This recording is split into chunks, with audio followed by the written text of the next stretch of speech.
Good morning बच्चों।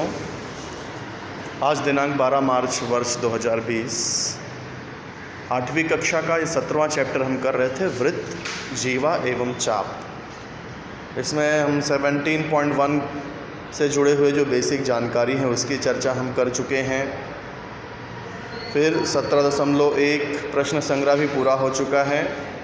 तो आइए अब समझ लेते हैं 17.2 के लिए जो बेसिक जानकारियां हैं उसको थोड़ा सा ध्यान से समझते हैं। पहला टॉपिक है वृत्त की जीवा के संगत चाप। वृत्त की जीवा के संगत चाप का अर्थ क्या हुआ? यहाँ पर आप देखिए, ये वृत्त है जिसमें ये ए बी जो है वृत्त की जीवा है। तो वृत्त की जीवा के ये जो वृत्त की जीवा ए बी है, इसके नीचे एक चाप है, देखिए ए एक्स बी, और इसके ऊपर भी एक चाप है, चाप ए वाई बी। तो ये जो दोनों चाप हैं, चाप ए एक्स बी और चाप ए वाई बी, ये दोनों इस जीवा ए बी के संगत चाप कहलाएंगे। अब ये जो चाप ए एक्स बी है छोटा चाप है, इसलिए इसको लघु चाप कहेंगे। ये जो चाप ए वाई बी है ये अर्धवृत्त से बड़ा चाप है, इसलिए इसको दीर्घ चाप कहते हैं। तो ये संगत जीवाएं हैं। तो ये आपको समझ में आ गया वृत्त की जीवा के संगत चाप किसे कहते हैं।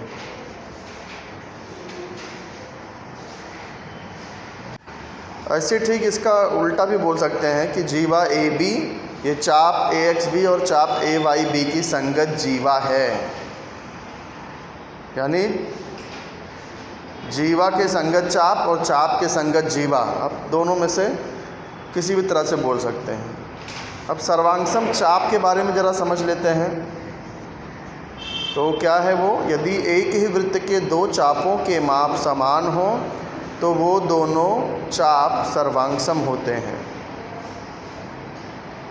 चाप ए एक्स बी और चाप डी वाई बी, यदि इसके माप बराबर हैं, दोनों की लंबाइयाँ बराबर हैं या दोनों के अंशात्मक माप बराबर हैं, तो वे दोनों चाप सर्वांगसम होंगे। जैसे कि देखो, यहाँ पर measure angle A O B और measure angle D O C अगर सर्वांगसम होगा तो उसके जो संगत चाप हैं वो भी सर्वांगसम होंगे। यानी कि चाप ए एक्स बी और चाप डी वाई सी ये भी सर्वांगसम होगा, इसके माप भी बराबर होंगे। अब इन चापों के माप यहाँ बराबर दिए हैं, इसलिए ये चाप सर्वांगसम होंगे।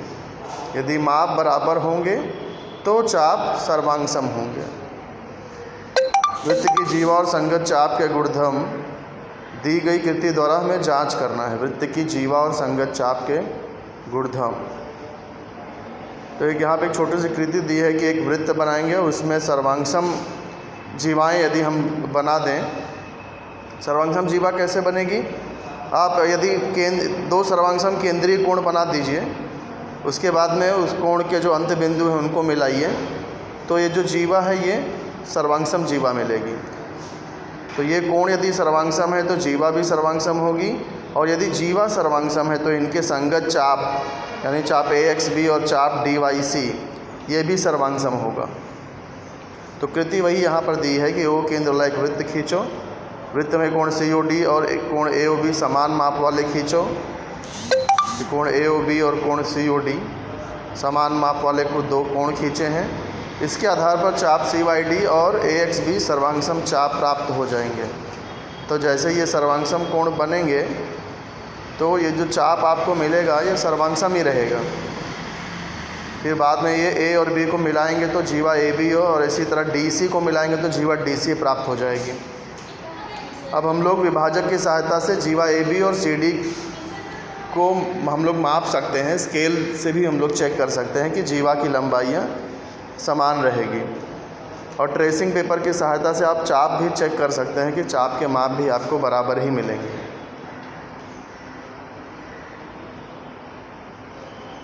तो अब कृति 2 देख लेते हैं क्या है। सी केंद्र वाला वृत्त खींचना है, सी केंद्र वाला, और इस वृत्त की रेख ए बी और डी ई सर्वांगसम जीवाएँ खींचनी हैं। डी ई और ए बी ये सर्वांगसम जीवाएँ खींचनी हैं। फिर रेख सी ए सी बी सी डी, रेख सी ई त्रिज्या खींच दिया, सी डी सी ई सी बी सी ए, ये जो डॉटेड लाइन में दिख रहा है ये सब बाद में खींचा गया है। तो अब देखिए, अब कोण ACE DCE सर्वांगसम है, यह दर्शाइए। कोण ACB और DCE, कोण ACB और DCE सर्वांगसम है। ये हम लोग चांदा की सहायता से इसके माप देखेंगे, दोनों कोण के माप बराबर होंगे तो ये कोण सर्वांगसम हो जाएंगे। और इसके आधार पर चाप AB और चाप DE के माप समान हैं, अर्थात ये चाप सर्वांगसम है, दर्शाइए। तो चाप DE और चाप AB ट्रेसिंग पेपर की सहायता से आप इसके माप चेक कर सकते हैं कि बराबर हैं कि नहीं। तो यदि जीवा सर्वांगसम होगी तो उनके संगत चाप सर्वांगसम होंगे, संगत चाप सर्वांगसम है तो उनकी संगत जीवाएं सर्वांगसम होंगी। तो ये कुछ बेसिक जानकारियाँ थी जिसके आधार पर प्रश्न संग्रह 17.2 किया जा सकता है। तो फिलहाल ये बेसिक जानकारियाँ आप लोग लिखिए, नोटबुक में याद करिए और लिख करके शेयर करिए। धन्यवाद।